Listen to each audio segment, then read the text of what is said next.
Hello dear students. तो आज हम बात करने वाले हैं हमारे चैप्टर फर्स्ट के बारे में, जो कि हमारा ऑर्गेनिक फार्मिंग का होने वाला है सेकंड सेमेस्टर का, फर्स्ट ईयर के सेकंड सेमेस्टर का।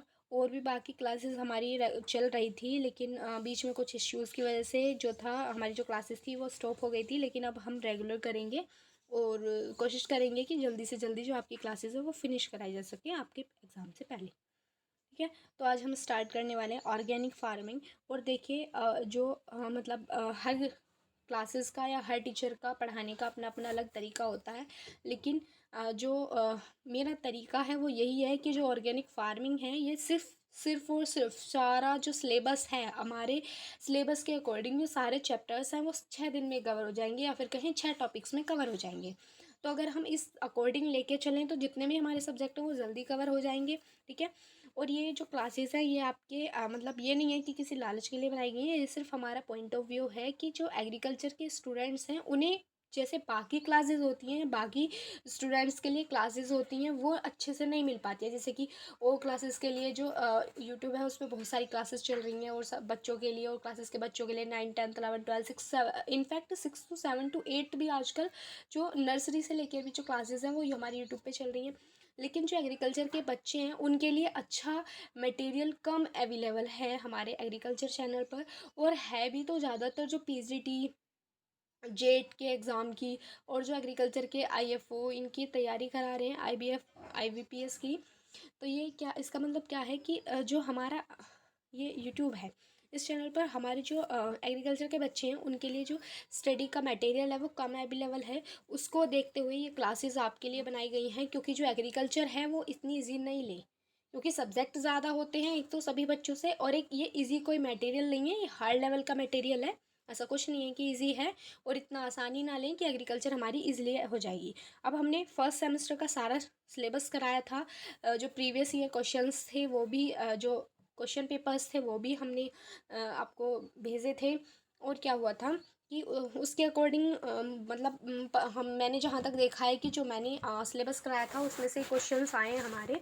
तो कहीं ना कहीं ये है कि जो भी हम कराते हैं उससे आउट ऑफ नहीं जाता हमारा सिलेबस। ठीक है, इसी को देखते हुए आपके लिए अब क्लासेस बनाई जा रही हैं। आज हम ऑर्गेनिक फार्मिंग की फर्स्ट क्लास के बारे में स्टडी करने वाले हैं। चलो स्टार्ट कर लेते हैं। फर्स्ट है organic farming, fundamental of organic farming. ये हमारी क्या है, बुक है। ठीक है, फंडामेंटल ऑफ ऑर्गेनिक फार्मिंग। ठीक है, अब इसमें हम किसके बारे में पढ़ेंगे, ऑर्गेनिक फार्मिंग। अब ऑर्गेनिक फार्मिंग क्या होता है, देखो ऑर्गेनिक फार्मिंग से पहले हमें ये जो वर्ड है ना ऑर्गेनिक, इसी का मतलब पता होना चाहिए। ये जो वर्ड ऑर्गेनिक है इसी का मतलब पता होना चाहिए। तो ऑर्गेनिक का मतलब क्या होता है कि या तो खाना ले लो या फिर ले लो हमारा फार्मिंग मेथड्स। मतलब ये किसके लिए यूज़ होता है, केवल केवल खाने के लिए और फार्मिंग मेथड्स के लिए, जो हम खेती बाड़ी करते हैं ना उसके मेथड्स के लिए जो ऑर्गेनिक वर्ड है ये हमारा यूज़ होता है। ठीक है, अब जो ऑर्गेनिक फार्मिंग है वो क्या होगा, फार्मिंग तो हमें पता है खेती बाड़ी। तो क्या है कि जो फूड है जो फूड के लिए और ऑर्गेनिक फार्मिंग के लिए हमारा ये ऑर्गेनिक शब्द प्रोड्यूस होता है, मतलब लिखा जाता है, इसके लिए यूज़ किया जाता है। अब देखो ये जो ऑर्गेनिक फार्मिंग है इसका मतलब क्या है। Organic farming is a production of crops and live stocks without the use of synthetic chemicals. ये देखो लाइव स्टॉक्स है यहाँ, ये लाइव स्टॉक है। ठीक है, इसका मतलब क्या है, without the use of synthetic chemicals and inorganic fertiliser. मतलब जो हमारे जो केमिकली जो चीज़ें बनती हैं या फिर कहीं जो फैक्ट्रीज़ वगैरह में जो हमारे फर्टिलाइजर्स मैनुअर्स जो फर्टिलाइजर्स होते हैं, केमिकल फर्टिलाइजर्स होते हैं जो हमें वो यूज़ करने के लिए दे जाते हैं, इनऑर्गेनिक फर्टिलाइजर्स जो होते हैं उनका यूज़ बिना करे हम अपने आप, यानी कि एक कृत्रिम रूप से ना, हम कुछ भी यूज़ करके, जो कृत्रिम रूप है मतलब आर्टिफिशियल चीज़ें जो हैं उनका यूज़ ना करके हम नेचुरली चीज़ों का यूज़ करके जो हमारी खेती है उसके प्रोडक्शन के लिए, उसके उत्पाद के लिए खाद का प्रबंध करना, ये हमारा किस में आता है, ऑर्गेनिक फार्मिंग। यानी कि क्रॉप का अच्छे से अच्छा प्रोडक्शन निकालना। और लाइव स्टॉक किससे, लाइव स्टॉक से ही तो होगा, वो ज़्यादातर जो नेचुरली होगा वो लाइव स्टॉक से होगा, वो नेचुरली चीज़ देते हैं हमें, काऊ डंग वगैरह जो होता है, यूराइन जो होता है, ये सब हमारा नेचुरली है। तो क्या कहा गया है कि नेचुरली चीज़ों का यूज़ करना है, सिर्फ किसका छोड़कर, सिंथेटिक फाइबर्स का यूज़ छोड़कर, जो हमारी सिंथेटिक केमिकल्स हैं उनका यूज़ छोड़कर हमें नेचुरली थिंग्स का यूज़ करके, और जो मैन्योर है वो हमारी क्रॉप के लिए प्रोड्यूस करना है, जिससे हमारी जो क्रॉप है उसका जो प्रोडक्शन है वो अच्छे से अच्छा हो, बेटर से बेटर हो, ठीक है। अब चलो देख लेते हैं कि जो वोल्डर जेम्स हैं, जो वोल्डर जेम्स हैं, इन्होंने जो ऑर्गेनिक फार्मिंग वर्ड है ना वो पहले यूज़ किया था, सिर्फ वर्ड यूज़ किया था कि इन्होंने, वोल्डर जेम्स ने, ठीक है। अब देखो ये एक है, ये इसका NCOF, NCOF, इसकी फुल फॉर्म पूछ ली जाती है क्या होती है, तो इसकी फुल फॉर्म होती है national centre of organic farming, जो कहाँ पर है, गाजियाबाद में, ठीक है। इसकी फुल फॉर्म हमें कई बार पूछ ली जाती है कि national centre of organic farming Ghaziabad में है, NCOF की फुल फॉर्म, ठीक है। चलिए आज हम आगे देख लेते हैं इससे आगे।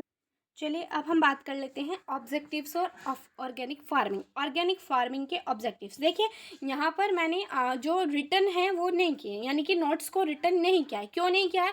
क्योंकि अगर रिटर्न कर देते हैं तो वो थोड़ा मतलब ऐसे हो जाता है कि हमारे माइंड में नहीं रह पाता, लेकिन अगर हम एक इमेज बना के उसको लिखते हैं या फिर एक ऐसा जो रिटर्न वर्क हम ऐसा कुछ लिखते हैं जिससे हमें क्या है, याद रह जाता है, कुछ ऐसा रिटर्न करने के लिए इसको मैंने जो टाइपिंग है वो नहीं की है और इसको ऐसे ही छोड़ दिया है, ठीक है। चलो तो हम देख लेते हैं पहले क्या ऑब्जेक्टिव होती है इसकी ऑर्गेनिक फार्मिंग की।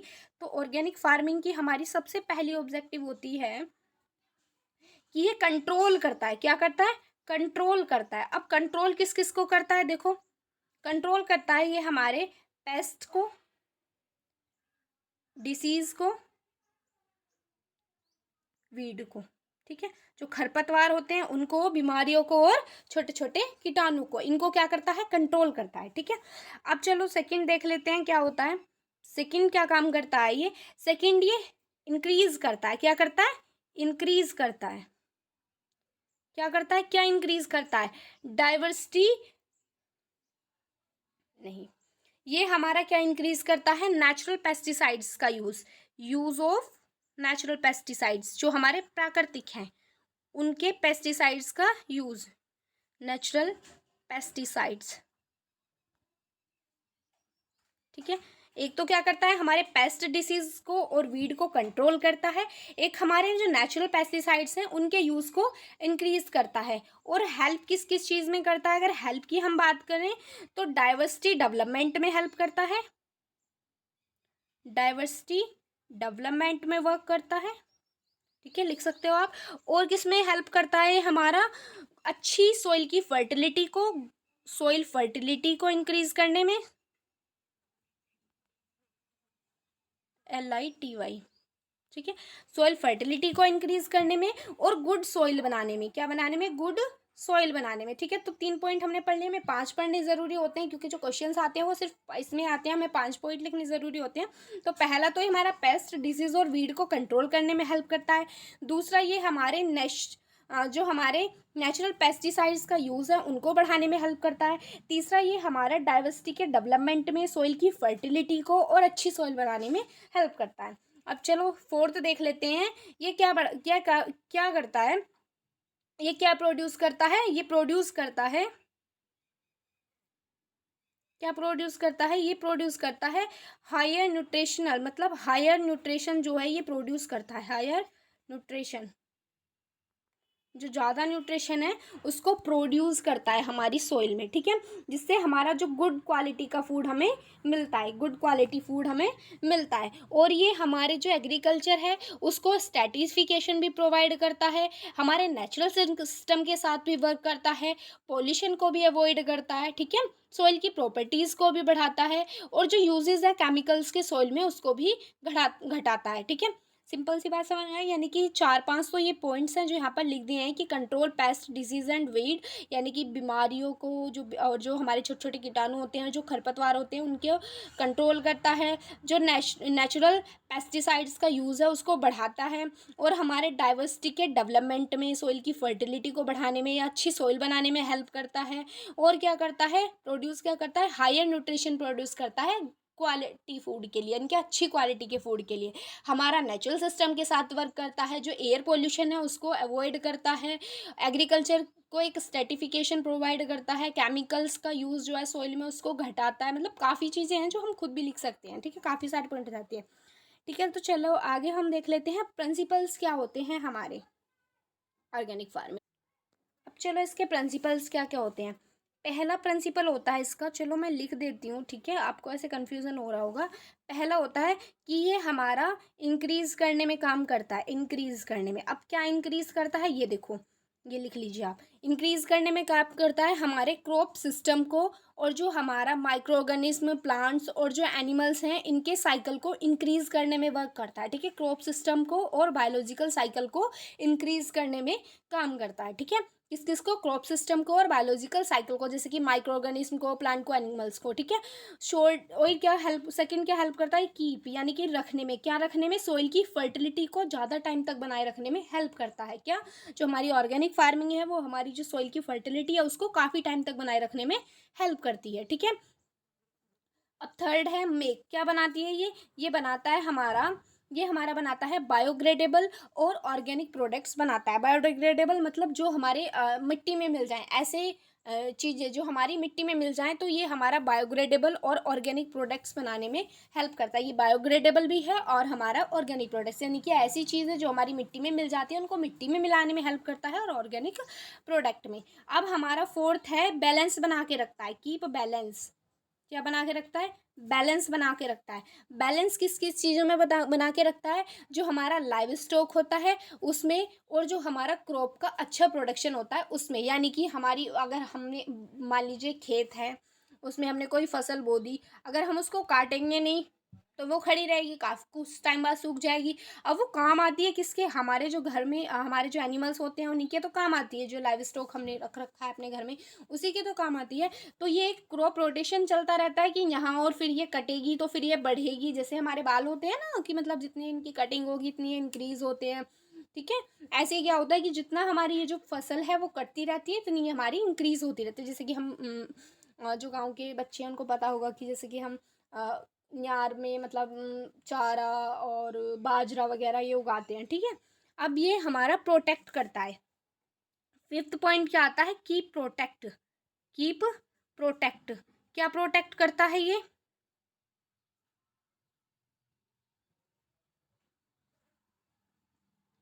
Keep protect. अब क्या प्रोटेक्ट करता है भाई? देखो, फॉरेस्ट लाइफ को प्रोटेक्ट करता है, यानी कि जो हमारे फॉरेस्ट की जो लाइफ है उसको प्रोटेक्ट करता है। क्या? ऑर्गेनिक फार्मिंग उसको बचा के रखता है, ठीक है। तभी तो कीटाणु वगैरह नहीं लगने देता ऑर्गेनिक फार्मिंग, यानी कि जब मिट्टी मजबूत है, मिट्टी की फर्टिलिटी ज़्यादा टाइम तक बनी हुई है, तो उसमें बीमारियां भी नहीं लगेंगी। ज़्यादा केमिकल्स का यूज़ होता है तो वो मिट्टी की जो कमियां होती हैं, मतलब मिट्टी में जो अच्छे अच्छे कीटाणु होते हैं ना, उनको भी खींच लेते हैं ज़्यादा यूज़ ऑफ फर्टिलाइजर्स। इसलिए तो कहते हैं कि जब हम फर्टिलाइजर्स का यूज़ करते हैं खेतों में, तो हमें एक लिमिट में करना चाहिए। और वो लिमिट हमें, या तो हमें पता होनी चाहिए, या तो हमें उसके पास, हमारे पास उनकी नॉलेज होनी चाहिए। और अगर हमारे पास उन चीज़ों की नॉलेज नहीं है तो हमें जिससे भी हम उसको ले रहा है, एक फार्मर जिससे भी वो प्रोडक्ट खरीद रहा है, या वो मतलब कोई भी हमारी जो मेडिसिन है, जो हमारे केमिकल्स हैं, फर्टिलाइजर्स हैं, जो जिस भी दुकान से वो शॉप से खरीद रहा है, उससे एक बार कंफर्म कर ले कि कितनी मात्रा में और कितने हेक्टेयर में इसको डालना है, ठीक है। ये हमारे लिए बहुत ज़रूरी होता है। इसलिए तो कहते हैं कि अगर खेती की बात करें, अगर हम फार्मिंग की बात करें, तो विदाउट नॉलेज फार्मिंग भी हमारे लिए हार्मफुल है। क्योंकि अगर हमें नॉलेज ही नहीं होगी कि क्या चीज़ कब, मतलब क्या चीज़ हमें कब किस चीज़ का प्रोडक्शन करना है, क्या किसका क्रॉप रोटेशनल है, क्या किसका सीज़न है, और क्या उसके लिए सही है, क्या उसके लिए गलत है, तो हम मतलब कैसे एक क्रॉप को अच्छे प्रोडक्शन प्राप्त कर सकते हैं? नहीं कर सकते। एक क्रॉप का अच्छा प्रोडक्शन हम तभी प्राप्त कर सकते हैं तब हमारे पास प्रॉपर नॉलेज हो किसी भी क्रॉप के बारे में, कि हाँ भाई ये तब कमज़ोर होगी, या तब इतने टाइम बाद उसे पानी देना है, तब उतने टाइम बाद उसके लिए ये करना है, मतलब वट एवर थिंग जो भी उसको हमारे क्रॉप को ज़रूरी है वो हमें सब कुछ पता होना चाहिए उसकी नीड के अकॉर्डिंग, ठीक है। चलो बात कर लेते हैं, कितने पॉइंट हो गए? अब हमारे 5 पॉइंट हो गए। 5 पॉइंट हमारे लिए ज़रूरी होते हैं, ठीक है, इतने काफ़ी होते हैं। लेकिन फिर भी एक चीज़ और बता देती हूँ, ये हमारा रिलेशन बनाने में भी हेल्प करता है, नेचुरल सिस्टम और क्रॉप रोटेशनल में, ठीक है। नेचुरल सिस्टम में और क्रॉप के रोटेशन में एक रिलेशन बना के रखता है। कैसे बना के रखता है? देखो, मैंने बताया था एक खेत है, उसमें कोई बाजरा बीजा हुआ है। अब उसको हम काट के लेके जाएंगे, अपने जो एनिमल्स हैं उनको फीड कराएंगे, मतलब उनको खाना देंगे, ठीक है। वो खाएंगे, फिर उनसे हमें मतलब वो काऊ डंग वगैरह जो मिलता है, जो उससे एक मैनुअर मिलेगा, फर्टिलाइज़र मिलेगा, उसको हम खेत में जाकर डालेंगे। उसके बाद वो अपना वर्क करेगा उस खेत में, अपना वर्क करेगा, उससे जो फसल है फिर दोबारा से होगी, मजबूत होगी, फिर दोबारा से काट के बोला, मतलब एक साइकिल सा चलता है। तो नेचुरल सिस्टम में और किस में? क्योंकि अगर फसल कटेगी नहीं तो फसल किस काम की। तो कोई एक नेचुरल सिस्टम है ना, जैसे फूड चेन होती है हमारी बायोलॉजी में, इसी तरह से एक नेचुरल सिस्टम है ये, ठीक है। अगर कटेगी नहीं तो फिर क्या फ़ायदा उस फसल का, जो अगर हमारी किसी काम नहीं आ रही तो उस फसल का क्या फ़ायदा। तो नेचुरल साइकिल में और हमारे जो क्रॉप का रोटेशन होता है उसमें एक बैलेंस बनाए रखती है। कहते हैं ना कि इस बार हमें शुगर केन बोना है, इस बार हमें राइस, इस बार व्हीट, इस बार धान, मतलब इस बार क्या जो भी बोना होता है हमें, जैसे कुछ भी मान लीजिए पटैटो की क्रॉप करनी है इस बार पे की क्रॉप करनी है, तो हमें नॉलेज होती है कि किस सीज़न में क्या करना है और कि इसके बाद क्या हमारे खेत के लिए ज़रूरी है, क्योंकि क्रॉप रोटेशन ज़रूरी है हमारे खेतों के लिए, ठीक है। तो चलो ये भी समझ में आ गया होगा, एक बार दोबारा से रिपीट कर लेते हैं। क्या बढ़ाने में हेल्प करता है, क्रॉपिंग सिस्टम को बढ़ाने में हेल्प करता है, और बायोलॉजिकल साइकिल को, जैसे कि माइक्रो ऑर्गेनिज्म को, प्लांट को, एनिमल्स के, इनके जो बायोलॉजिकल साइकिल होता है इसको बढ़ाने में हेल्प करता है। सोइल की फर्टिलिटी को और लंबे टाइम तक रखने में हेल्प करता है, और हमारे बायोग्रेडेबल और ऑर्गेनिक प्रोडक्ट्स को बनाने में हेल्प करता है, और हमारे लाइव स्टॉक और क्रॉप प्रोडक्शन में एक अच्छा रिलेशन, एक बैलेंस बना के रखता है, ठीक है। और फॉरेस्ट लाइफ को एक सेफ रखता है, कैसा, फॉरेस्ट लाइफ को सेफ रखता है। और क्या करता है, लिमिट में प्रोडक्शन देता है, एक लिमिट में भी प्रोडक्शन देता है, किसका, मतलब अच्छी क्वालिटी के फूड का, मतलब किसी भी खाने की जो क्रॉप है उसकी, उसका एक लिमिट की क्वालिटी में, एक क्वालिटी जो होती है लिमिट में क्वालिटी होती है ना एक, उसका अच्छे से प्रोडक्शन देता है, ठीक है। और ये हमारा एक रिलेशन बनाने में हेल्प करता है नेचुरल सिस्टम में और क्रॉप के रोटेशन में, फसल चक्र में, ठीक है। अब हम बात कर लेते हैं इससे आगे, चलो अब हम बात कर लेते हैं एडवांटेजेस ऑफ ऑर्गेनिक फार्मिंग, यानी कि जब हम ऑर्गेनिक फार्मिंग करते हैं, कोई भी चीज़ हम करते हैं उसके कुछ लाभ होते हैं, कुछ उसकी कुछ हानियाँ होती हैं। तो ऑर्गेनिक फार्मिंग के कुछ लाभ होंगे, कुछ हानियाँ होंगी, तो हमें ये पढ़ना भी ज़रूरी है कि क्या क्या लाभ होते हैं, क्या क्या हानियाँ होती हैं। तो चलिए बात कर लेते हैं। पहला लाभ लाभ क्या होता है, less ground water and air pollution, यानी कि जो हवा का प्रदूषण होता है और जो ग्राउंड का और वाटर का प्रदूषण होता है वो कम होता है। और ये produce nutritional position free and tasty free, यानी कि पोजीशन फ्री, यहाँ पर पोजीशन है भाई, मतलब क्या, कि हमें एक ऐसा जो हमारे लिए मतलब क्या ना हो, जहरीला ना हो या कोई भी मतलब विषैला ना हो, ऐसा हमें और अच्छा मतलब टेस्टी, जिसमें हमें स्वाद आए, ऐसा जो खाना है उसको प्रोड्यूस करने में हेल्प करता है ये हमारा ऑर्गेनिक फार्मिंग। सोइल की नरिशमेंट को बढ़ाता है, सोइल की नरिशमेंट मतलब यानी कि सोइल में जो पोषण तत्व है ना उसको बढ़ाने की हेल्प करता है ऑर्गेनिक, क्योंकि जब हम खाद डालेंगे तो सोइल में जो पोषण तत्व हैं, जो पोषक तत्व हैं जो सोइल को मिल रहे हैं, उसी में तो हमारा इंक्रीज होगा, वही तो हमारे बढ़ेंगे। सेकेंड हम बात कर लेते हैं, ये हमारे कार्बन के अमाउंट को या फिर कार्बन के अमाउंट को सिक्वेंशियल रखने में काम करता है, या इंक्रीज कार्बन अमाउंट। सिंपल सी बात है कि कार्बन का जो मात्रा होती है हमारी किसी भी सॉइल में, पार्टिकुलर सॉइल में, उसको कांस्टेंट रखने में हेल्प करता है, उसका एक सीक्वेंस बना के रखने में हेल्प करता है, कि मतलब इतना इसका सीक्वेंस ये है, मतलब एक सीक्वेंस उसका बना के रखता है, क्योंकि ज़रूरी है कार्बन भी हमारे ऑर्गेनिक फार्मिंग में की वजह से हमें मतलब एक सीक्वेंस मिलता है, और हमारी भी फार्मिंग के लिए हमें बहुत ज़रूरी है कि कार्बन भी होना चाहिए हमारी सॉइल में, ठीक है। और क्या करता है, लोअर प्रोडक्शन, यानी कि जो प्रोडक्शन होता है वो इसका लोअर होता है, लोअर प्रोडक्शन कॉस्ट, यानी कि जो पैसा है वो इसमें ज़्यादा नहीं लगता, क्योंकि हमें फर्टिलाइजर्स नहीं लाने, हमें केमिकल्स नहीं लाने, हमें सिर्फ घर के जो मैन्योर वगैरह है, काउ डंग वगैरह है, उसी का यूज़ करके अपनी जो खेती है उसमें अच्छा प्रोडक्शन करना होता है, ठीक है। ठीक है, आगे बात कर लेते हैं मोर एनर्जी इफिशिएंसी, मतलब ज़्यादा एनर्जी इफिशिएंसी होता है। सिंपल सी बात है, अगर हमें खाद वगैरह देते हैं ना अपने खेतों को, तो हमें उसमें टाइम हमें पानी भी देना बहुत ज़रूरी है, क्योंकि उससे हमें एकदम तुरंत इतनी एनर्जी मिलती है ना खेतों को कि फसलें जो है ना वो सूख जाती हैं, तो इसलिए मतलब ज़रूरी है कि हमें उसमें पानी भी देना ज़रूरी है। तो ज़्यादा एनर्जी की ज़रूरत होती है, प्रमोट्स, या फिर ज़्यादा एनर्जी भी हमारे जो ऑर्गेनिक फार्मिंग हमारी ज़्यादा एनर्जी प्रोवाइड करता है एकदम फसल को।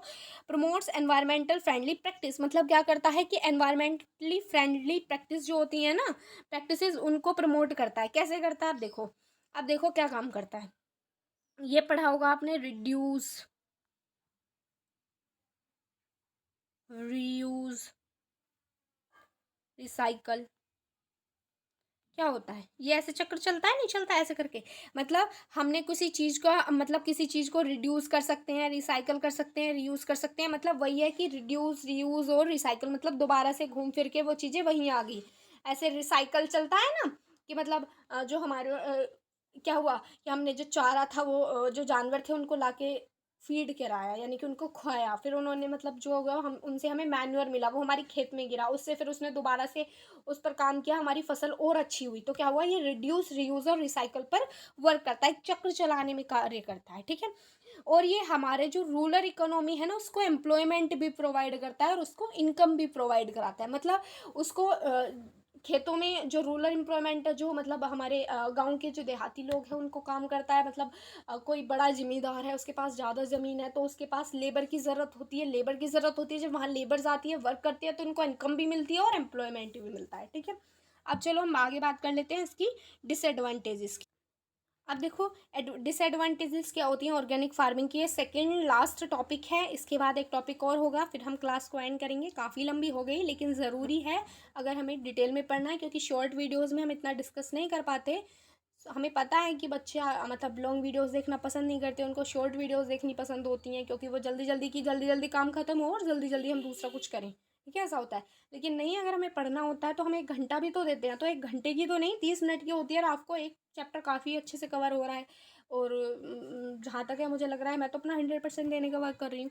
लेकिन ये तो आपकी नॉलेज है कि आपको मतलब कितना समझ आता है, आपको कैसी लगती है क्लास। लेकिन एक चीज़ और है कि मतलब अगर आप इस क्लास को देखते हैं, फीडबैक ज़रूर दे के जाइएगा।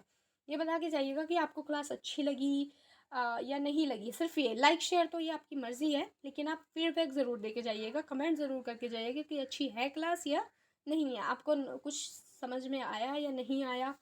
तो क्या होता है कि हमें पता चल जाता है कि हाँ, हमारी कहाँ गलती रही या फिर हम पढ़ाने में कहाँ दिक्कत कर रहे हैं, ये कैसे बच्चों को अच्छे से समझा पाएंगे, ठीक है। तो ये आपका फीडबैक बहुत ज़रूरी होता है, ठीक है।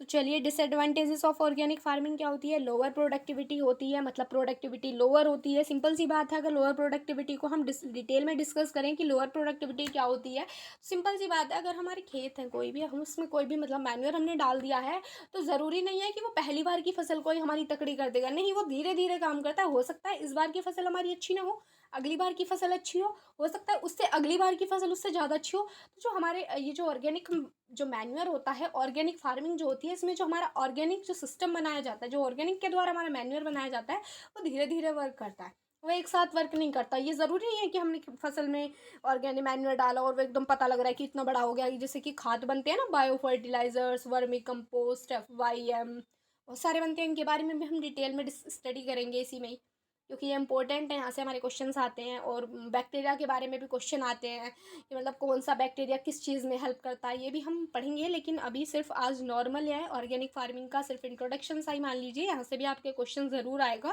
पेपर में। जिसने आज का ये कर लिया, तो उसके मान लीजिए जिसने आज का इतना पढ़ लिया, उसके मान लीजिए 7 नंबर पक्के हैं। आज की क्लास से 7 नंबर पक्के हैं। 7 नंबर बहुत मायने रखते हैं यदि हम चाहें, क्योंकि बहुत ईजी चीज़ है और 7 नंबर मिल रहे हैं तो कोई इसमें फ़र्क नहीं पड़ता। हो सकता है आगे हार्ड आ जाए, लेकिन आज का बहुत ईजी है, ठीक है। आज का हम नॉर्मली सब जानते ही हैं ज़्यादातर, ठीक है। अब देखो, ये समझ में आया कि मतलब ज़रूरी नहीं है कि अगर हम मैन्योर किसी फील्ड में हम डाल रहे हैं, ठीक है, तो ज़रूरी नहीं है कि वो फील्ड में जो वर्क करेगा या उस सॉइल पे जो वर्क करेगा, जिस पार्टिकुलर सॉइल में हम उसने मैन्योर को हमने मिक्स किया है, ज़रूरी नहीं है कि वो उस पार्टिकुलर सॉइल में जिसमें मैन्योर मिक्स है वो उसी टाइम वर्क करे। हो सकता है वो कुछ टाइम बाद वर्क करे, हो सकता है वो 1 महीने बाद वर्क करे। तो ये मत सोचिए कि अगर हम मैन्योर डाल रहे हैं कि एकदम ही हमें ये रिजल्ट मिल जाएगा, जैसे कि हमें केमिकल्स का मिल जाता है, क्योंकि केमिकल्स अपना रिजल्ट एकदम दिखाते हैं। बट हमें क्या पता होनी चाहिए, हमें पता होनी चाहिए कि कैसे जो हमारी चीज़ें हैं वो वर्क करती हैं।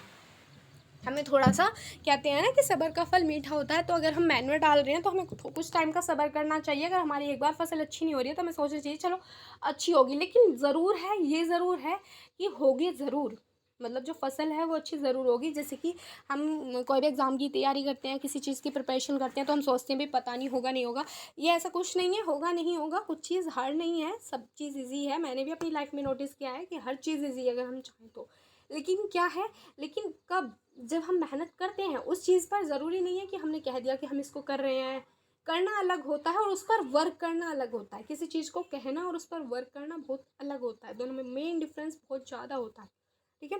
तो यही है कि ऐसा नहीं है कि कुछ चीज़ इम्पॉसिबल है, हर चीज़ पॉसिबल है यदि हम चाहें तो। अगर हम उस पर वर्क करते हैं तो एक दिन रिजल्ट ज़रूर मिलेगा। हो सकता है कुछ टाइम बाद मिले। आपने ऐसी स्टोरियाँ भी सुनी होंगी, कुछ जो पर्सन्स हैं जो बहुत ज़्यादा फेमस हो गए हैं, कुछ ऐसी स्टोरियाँ कि कई बार फेल हुए, फिर उन्होंने अपना मतलब कितने चांस लिए हैं उन्होंने, अपनी लाइफ को कितना स्ट्रगल किया है जब जाके वो सक्सेस हुए। तो ऐसे ही हमारी लाइफ है, ऐसे ही हमारे मैनुअल का वर्क है कि पता नहीं किस टाइम और कभी अपना रिजल्ट दिखाए, ठीक है। अब चलो, मोर लेबर एक्सटेंसिव मतलब ज़्यादा लेबर की ज़रूरत होती है, इसकी ये भी डिसएडवांटेज है। मतलब क्या है कि एक जितना बड़ा खेत होगा इतनी ज़्यादा लेबर की ज़रूरत होगी। अब एक काम तो इतने बड़े खेत को नहीं कर सकता ना, एक इंसान एक काम मतलब एक इतने बड़े खेत को नहीं कर सकता। मान लीजिए काम एक है लेकिन एक इंसान नहीं कर सकता उसको, उसमें बहुत सारी चीज़ें तो बहुत ज़्यादा लेबर की ज़रूरत होती है, और ज़्यादा लेबर तो मतलब ज़्यादा खर्चा, ठीक है। तो फार्मर को तो नुकसान ही है, हो सकता है उसको जो उसका प्रोडक्शन होगा क्रॉप का उसमें इतनी अच्छा चीज़ें ना मिले, या इतना अच्छा से बेनिफिट ना हो, इतनी अच्छी से इनकम ना प्राप्त हो जितनी वो लेबर को दे दे, ठीक है। तो सभी चीज़ें हैं। एंड थर्ड पॉइंट आता है रिक्वायर स्किल, ये भी एक डिसएडवांटेज है। अभी मैंने इसके बारे में पीछे डिस्कस किया था कि अगर हमारे पास नॉलेज नहीं है तो हमारी फार्मिंग करना बेकार है, क्योंकि फार्मिंग में अगर हम किसी क्रॉप को प्रोडक्शन करना चाहते हैं, शो करना चाहते हैं फील्ड में, तो हमें नॉलेज होना बहुत ही ज़्यादा रेयर है, कि मतलब हमें नॉलेज होना बहुत ही ज़्यादा कॉमन है कि होनी चाहिए, ठीक है। और ज़्यादातर जो कोई भी किसान है, बड़े बड़े किसान हैं, उनको अपने फसलों के बारे में नॉलेज होती है, ठीक है। और हमारा काम क्या है, हमें तो नॉलेज सिर्फ बुक्स से लेनी है, उन्हें नॉलेज प्रैक्टिकली मिलती है एक्सपेरिमेंट कर करके, लेकिन हमें नॉलेज सिर्फ अपनी बुक से लेनी है, ताकि हमें ऐसा मतलब ना करना हो कि हम अपने एक्सपेरिमेंट करके देख रहे हैं, देखा एक्सपेरिमेंट करा किया, इस बार की फसल ख़राब हो गई, अगली बार की फिर ख़राब हो गई, पता नहीं कितने टाइम बाद हमारा एक्सपेरिमेंट सक्सेसफुल हो रहा है, जब जाके हमें नॉलेज मिल रही है। ऐसा कुछ नहीं, सिर्फ हमें बुक से स्टडी करना है और अपनी नॉलेज एक बार में बढ़ानी है, और जो एक्सपेरिमेंट है वो एक बार में सक्सेसफुल करना है, ठीक है। अब चलो, रिक्वायर्ड मोर ड्यूरेशन, सिंपल सी बात है, मतलब ज़्यादा टाइम की ज़रूरत होती है। सिंपल सी बात अभी मैंने बताया कि ऑर्गेनिक फार्मिंग में क्या है कि अगर हम किसी भी फील्ड को मैन्योर दे रहे हैं तो ज़रूरी हम ये एक्सपेक्ट ना करें कि वो जो हमें रिजल्ट मिलेगा वो एक ही दिन में मिल जाएगा। हमें सिर्फ ये पता होना चाहिए कि ये हमें हमारे पास सब्र होना चाहिए कि कुछ टाइम वेट करो, तब जाके हमें रिजल्ट मिलेगा इस चीज़ का, ठीक है। तो खेतों में वर्क वो धीरे धीरे करता है, ठीक है। लास्ट एंड पॉइंट आ जाता है पुअर इस्टेब्लिशमेंट एंड, ये वाइड स्प्रेड नहीं है, वाइड